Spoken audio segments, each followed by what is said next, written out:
Hi, everybody. Kyle and Olivia here again, and we are doing more of our blogs in connection, or I should say vlog, our video blogs in connection.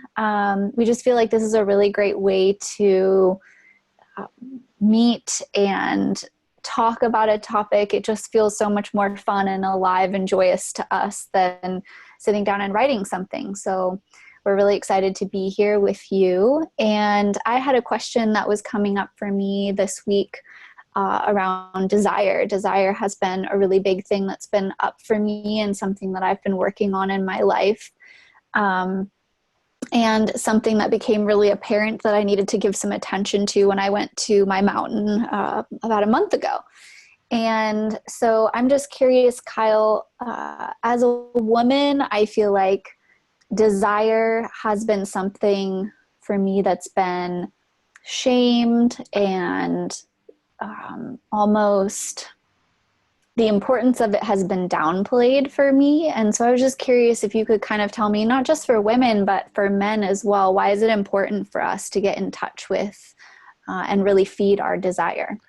Yeah, it's such a critical topic. And, it even go like desire is like kind of the, I don't know, sexy end of it or something. It's like desire. But in simplest terms, it's just even just want to. What do I want to do? The problem is we get imprinted, from the moment we come out into the world with majority consciousness. And majority consciousness is like this field of all the things that says life should be like this. This is what you should want. This is how you should behave. And it all, it gets more and more over life. It gets built up here depending on, whatever context you are. It doesn't matter whether you grew up in a hippie household or a conservative household or whatever. It all comes up here with a set of shoulds about how I should dress, how I should behave, what I should want, what life should be like and all those things. And the problem with up here is it has nothing to do with I. It only has to do with majority consciousness and what I've been told. And so that's fine for a little while, maybe even fine in childhood, but because we don't have a rite of passage where we get to chop that off and start to discover ourselves, we lose, the being fed by our individuality or by our own truth, or you could say desire, or just simply what I want to do. I told somebody the other day that my main life practice was only doing what I want to do 100% of the time. And they said, wow, that's a hard practice. And at this point, I just can't imagine it any other way. It's like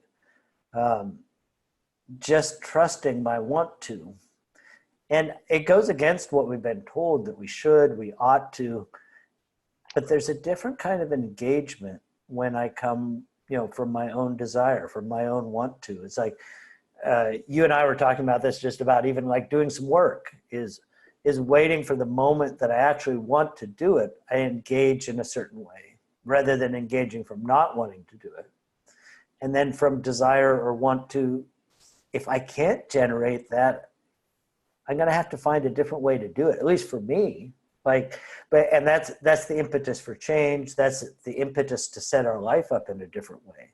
As long as I'm in should or have to or ought to, I'm kind of locked in this constant cycle of doing it how I should do. And there's no real new generation of things, unless it's a new should. But want to, if I say, wow, I just don't want to go to work today, there's an opportunity in that to say, well, how would I have to set it up so I would want to go to work today? Or what do I want to do? Yeah, you and I were talking about this the other day, and I really challenged myself. My fear was if I just waited till the want to, I would never do anything again. I was like, I wasn't feeling good that day and I didn't want to work. And I just laid in bed. I was like, okay, what would Kyle have me do? And I just laid in bed. I was like, okay, what do I want to happen? How do I set it up so that, like you said, I want to do this? And it was as soon as I remembered, oh, we have a call later today and I really want people to know about it and show up. So I better send out the reminder emails or whatever it was at that moment. It was like, if I just paused my want showed up, and then I could go about it with a lot more ease and energy. And it just felt so much better rather than just grinding against that. I really don't want to do this. Yeah. Yeah. Isn't that great? We have a company where nobody is supposed to do anything they don't want to do. Yeah, it is amazing.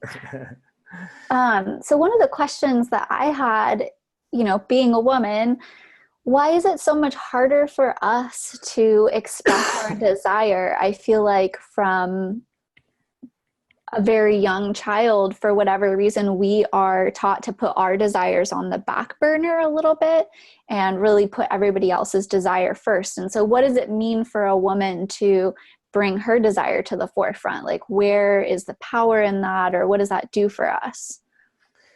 Yeah, there's this way that, we as a culture, and this goes way back. I mean, this is all part of, Western civilization is like, and I don't want to get too far into the history and patriarchy and all that stuff, but it's a little hard to avoid.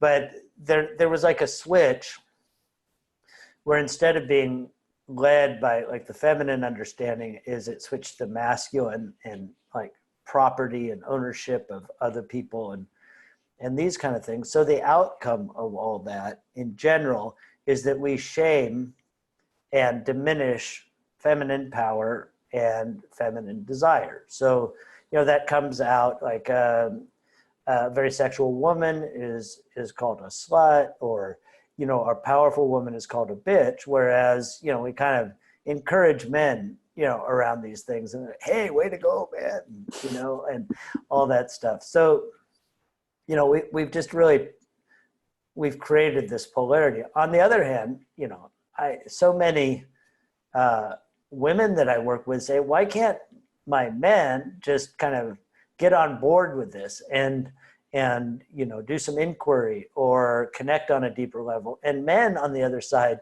although we get much more encouraged around our desire, is that we're really not supposed to feel. So we've kind of polarized, and feeling and desire are human things. They're not gender things. Men and women both have desire. Men and women both have feelings. But as a man, like, having feelings is diminished. So whereas, we really allow the feminine to have feelings, even though we diminish them or dismiss them, is that, men aren't really allowed to feel. So, men are in kind of that trap around those things.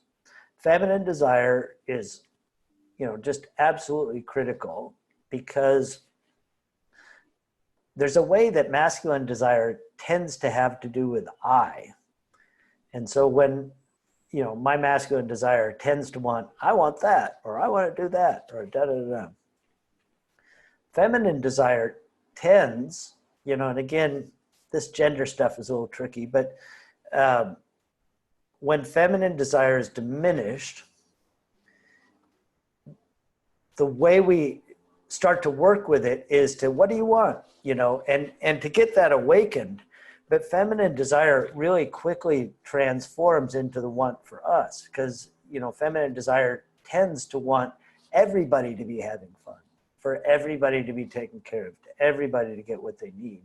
So I really put a lot of attention on awakening feminine desire, because it tends to be for the collective, meaning, for those of you that know about the levels of altitude, it tends to be across the I-we barrier into the want for us rather than the want for I. So I just think it's a really critical juncture in our culture to activate that feminine desire, because it has so much to inform us about, how we can collaborate to create, really better feelings. So I love putting my attention on feminine desire, because it's often a better idea than what I have, because it's in touch with the feelings.